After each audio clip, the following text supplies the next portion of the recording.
நினைக்கும் போது நம்ம நிறைய பேர் பண்ற தவறு என்னன்னு தெரியுமா? இப்போ பொதுவாக உங்களுக்கு சொல்றேனே, ஒரு உதாரணத்திற்கு ஒன்று சொல்றேன்.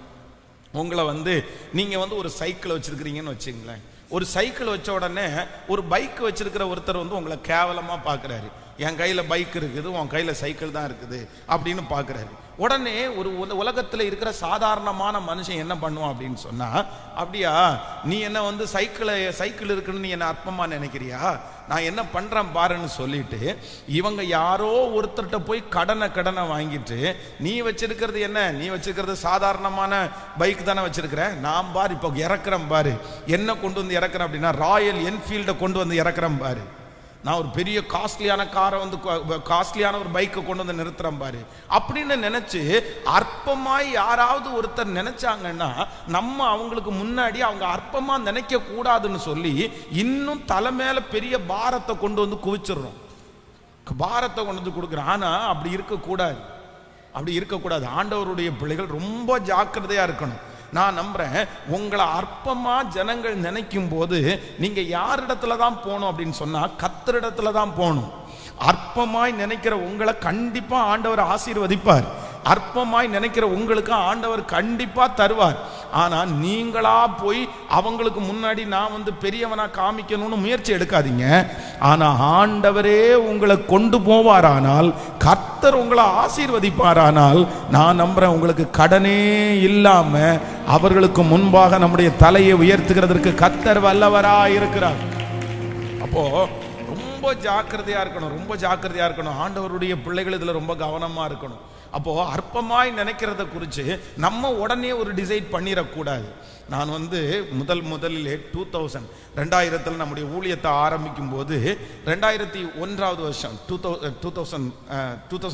2006 2006 வருஷம் என்ன அப்படின்னு சொன்னா, இந்த கண்ணப்பா நகர்ல இந்த பாலத்துக்கு மேல பிரியா சவுண்ட் சர்வீஸ் அப்படின்னு ஒரு சவுண்ட் சர்வீஸ் இருந்துச்சு. அப்போ ஒரு 3 நாள் ஃபர்ஸ்ட் முதல்ல ஒரு விசேஷித்த கன்வென்ஷன் கூட்டம் நடத்துறோம். அந்த சர்ச்சில் ஃபர்ஸ்ட் கன்வென்ஷன் குட்டி இந்த பலிபீட அளவுக்கு தான் இருக்கும் அந்த சர்ச்சு. அதில் சர்ச்சு நடத்தி அப்போ பாஸ்டர் ஏசுபால் அப்படின்ற நம்ம ராமநாதபுரத்தில் இருக்கிற பாஸ்டர் தான் ஸ்பெஷல் பிரசங்கியாரா 3 நாள் கன்வென்ஷன் கூட்டத்துக்கு வர்றாரு. உடனே அவருக்கு சவுண்ட், எனக்கு அன்னைக்கு வரைக்கும் நம்ம சர்ச்சில் இந்த பிஏ சிஸ்டம் ஸ்பீக்கர் சிஸ்டம் எதுவுமே இல்லை. சரி, ஃபர்ஸ்ட் டைமா நம்ம ஒரு பிஏ சிஸ்டம் ஒரு ஸ்பீக்கர் வாடகைக்கு எடுத்து அந்த மீட்டிங்கில் வைக்கலான்னு சொல்லி இந்த பிரியா சவுண்ட் சர்வீஸ் இடத்துல போனால் அவர் ரெண்டு பாக்ஸ் எடுத்துட்டு வந்தார். அந்த ஸ்பீக்கர் பாக்ஸ் 2 பாக்ஸை வச்சு அந்த கன்வென்ஷனை முடிச்ச உடனே அவர்கிட்ட கேட்டேன், இந்த மாதிரி பிரதர், இந்த 2 ஸ்பீக்கரை ஏதாவது செகண்ட்ஸா நீங்க விற்கிற மாதிரி இருக்கீங்களா, இந்த 2 ஸ்பீக்கருமே எங்களுக்கு போதுமானது அப்படின்னு சொன்னா, அவர் என்கிட்ட என்ன சொன்னாருன்னா, ஐயோ இது ரொம்ப வருஷம் போட்டு அடின்னு அடிச்சாச்சு, இதுல வச்சு நான் நிறைய ஆயிரக்கணக்கான மீட்டிங் நடத்திட்டேன், இது அதனுடைய குவாலிட்டியே குறைஞ்சிருச்சு அப்படின்னா எனக்கு இவ்வளவுதான் இப்போது வாங்க முடியும், எவ்வளவு சொல்லுங்கன்னு சொன்னா அவர் ஒரு 2000 ரூபாய் கொடுத்தாருன்னு நினைக்கிறேன், சரியான ரேட் ஞாபகம் இல்லை, ரொம்ப கம்மியான பிரைஸுக்கு கொடுத்தாரு. ஆனா இந்த ஸ்பீக்கர் வெளியில கொண்டு போய் மலையில எல்லாம் வச்சதுனால மேல இருக்கிற அந்த தோல் எல்லாம் அப்படியே உறிஞ்சிருந்துச்சு. உடனே நான் என்ன பண்ணேன்னா எல்லாத்தையுமே உரிச்சு எடுத்துட்டு சர்ச்சில் இருக்கிற ஒரு கார்பெண்டரை வச்சு ஒரு டொக்கலான் சீட்டு வாங்கி அதுக்கு மேல புதுசு மாதிரி ஒட்டி அப்படியே பக்காவா புதுசு மாதிரி என்ன பண்ணேன்னா 2 பக்கம் வச்சோம்.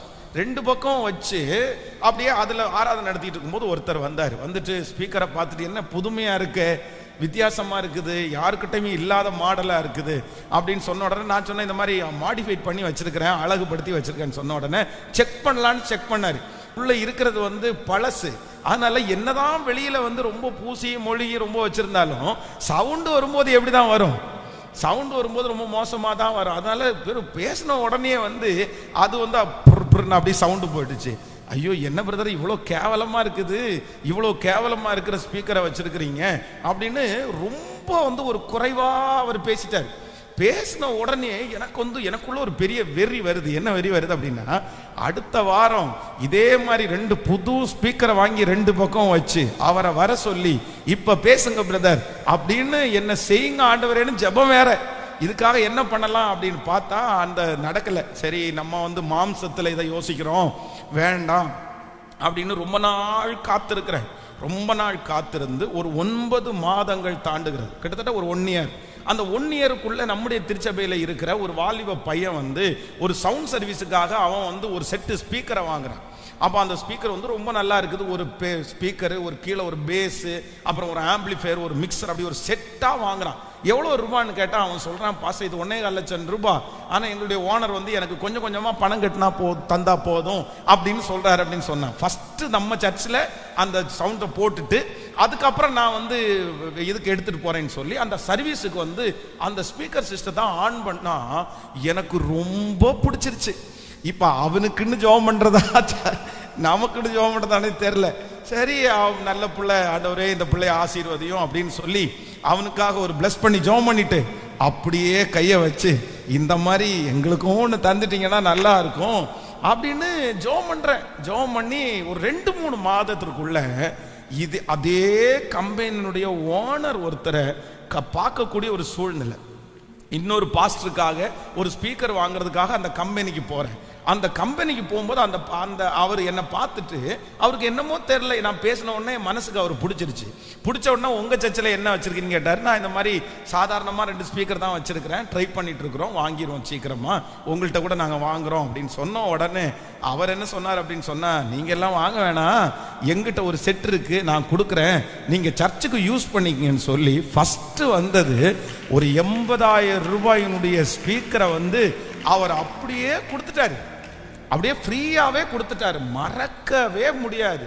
அப்போ ஆண்டவருடைய பிள்ளைகளை ஒன்று நீங்கள் நினைத்து கொள்ளுங்கள், உங்களுடைய வாழ்க்கையிலே யாராவது ஒருத்தர் உங்களை அற்பமாக நீங்கள் நினைக்கும் போது அவங்களுக்கு முன்னாடி நம்ம கடனை வாங்கி அவங்க முன்னாடி நான் பெரிய ஆள்னு காமிக்கிறதுக்காக எந்த முயற்சியையும் மாம்சத்தில் நீங்கள் எடுக்காதீங்க.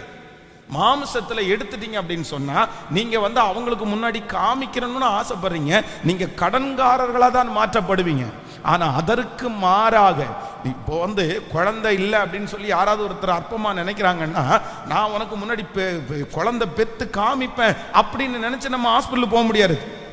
நீ ஹாஸ்பிட்டல் போகிறது தவறுன்னு சொல்லலை, அவங்களுக்கு முன்னாடி இப்படி பண்ணணும்னு நினச்சி நம்ம செய்யக்கூடாது. நான் என்ன நம்புகிறேன் அப்படின்னா, அற்பமாய் நினைக்கும் போது நம்ம வெயிட் பண்ணணும், நம்ம காத்திருக்கணும். ஏன்னா நீங்கள் அற்பமாய் உங்களை நினைக்கிறாங்கனாலே நீங்கள் உடனே எழுதி வச்சுக்கோங்க, நீங்கள் ஆசீர்வதிக்கப்பட போறீங்கன்றதுக்கு எந்த சந்தேகமே இல்லை. ஒருத்தங்க நம்மளை அற்பமா நினைக்கிறாங்கன்னா ஆண்டவர் நம்மளை உயர்த்த போறாருன்னு அர்த்தம். நம்மை உயர்த்துவதற்கு முன்பாக ஆண்டவர் நம்மை நடத்தி கொண்டு போகிற முதல் பாதை என்ன பாதைன்னா, அற்பமாய் நினைக்கிற பாதையத்தான் கர்த்தர் முதல்ல நம்மளை கடக்க பண்றாரு. எத்தனை பேர் ஆமோதிக்கிறீங்க? உங்களை நீங்க அற்பமா நினைச்சிட்டாங்கன்னாலே ஆண்டவர் என்ன பிளஸ் பண்ண போறாரு. வேதம் சொல்லுது, தாவீது கூட அத்தனை பேர் இருக்கிறாங்க, ஆனா தாவீதை மட்டும் அவங்க அப்பா என்னவா பாக்குறாரு அப்படின்னு சொன்னா ரொம்ப அற்பமா பாக்குறாரு. அப்படின்னா அற்பமானா வந்து அவனுடைய வயசை வச்சு, அவனுடைய திறமையை வச்சு, அவனுடைய ஹைட்டை வச்சு அவனை ஒரு மாதிரி பார்க்குறாரு. என் பையன், எல்லா பையன் இருக்காங்க, ஆனால் சின்ன பையன் மட்டும் ஒன்றும் ஆகாத பையன், அந்த பையனுக்கு கொஞ்சம் ஆடுகளை கொடுத்துருக்குறான், அவன் மேய்ச்சிட்டு இருக்கிறான் அப்படின்னு அவங்க அப்பா அற்பமாக பார்க்குறாரு. ஆனால் அந்த வீட்டில் உயர்வாய் பார்த்தவனுக்கு அந்த ஆசீர்வாதம் கிடைக்கல. ஆனால் அற்பமாய் பார்க்கப்பட்ட அந்த தாவீதை கர்த்தர் நினைத்து அந்த நாட்டுக்கே கர்த்தர் ராஜாவாய் மாற்றினார். அதனால ஆண்டவர் அற்பமாய் நினைக்கிற ஒவ்வொருத்தரையும் கர்த்தர் பிளஸ் பண்ண போறார். இன்னைக்கு ஒரு தீர்மானம், ஃபர்ஸ்ட் தீர்மானம் என்ன எடுக்கணும் அப்படின்னு சொன்னா, ஆண்டவரே என்ன அற்பமா நினைக்கிறாங்கன்றதற்காக நான் வந்து என்னுடைய மனுஷிக விதமா எந்த முயற்சியை நான் என்ன பண்ண மாட்டேன். சொல்லுங்க சத்தமா, எல்லாரும் சொல்லுங்க. எடுக்க மாட்டேன், நானே இதை செஞ்சிருவேன், நானே இதை பண்ணிடுவேன் அப்படின்னு சொல்லிடவே கூடாது. கர்த்தரே செய்வார், ஆண்டவரே அது துவங்குவார், கர்த்தரே ஆரம்பிப்பார், கர்த்தரே நமக்கு கை கொடுப்பார். எந்த இடத்திலே அற்பமாய் நினைக்கப்பட்டோமோ அதே இடத்துல கர்த்தர் நம்மை தலையை நிமிர பண்ணுவதற்கு கர்த்தர் வல்லவராய் இருக்கிறார். நம்புறவங்க கரங்களை மேல தட்டி முழு பலத்தோடு ஏசப்பா, அற்பமாய் நினைக்கிறவர்களுக்கு முன்பாக எங்களுக்கு ஒரு மிகப்பெரிய அலங்காரத்தை கர்த்தர் தருகிறதற்காக ஸ்தோத்திரம்.